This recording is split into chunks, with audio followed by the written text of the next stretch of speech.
Guys, আজকে মূলত একটা কাতল মাছ রান্না করব নিজে। তো এটা কাটলাম, আর এই যে প্রথমে প্রাথমিক প্রসেসিং করলাম। এখন দেখা যাক রান্নার শুরু করে দেব। এখন বেশি পরিমাণ তেল দিলাম, মূলত মাছগুলো আমি ভাজবো। তেল গরম হয়ে গেছে, এখন মাছগুলো আমি তেলের উপরে দিব।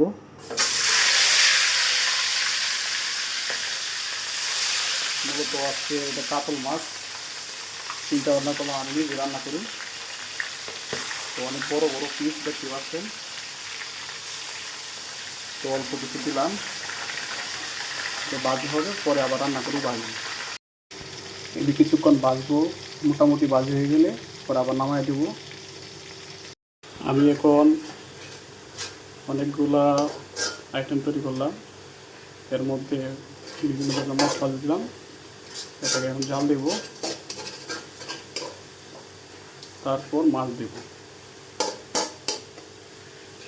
এটা কালার আসলে পরে জল মাছটা দিয়ে দেব। যাই হোক, পেঁয়াজের একটা সুন্দর কালার আসছে, এখন মাছগুলো আমি দিয়ে দিব।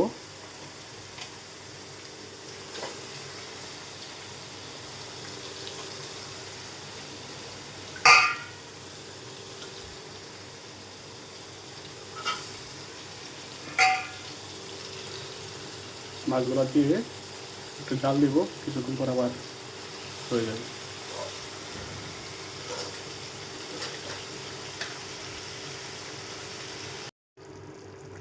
সর্বশেষ আমার রান্না আজকের মতো ক্লোজ।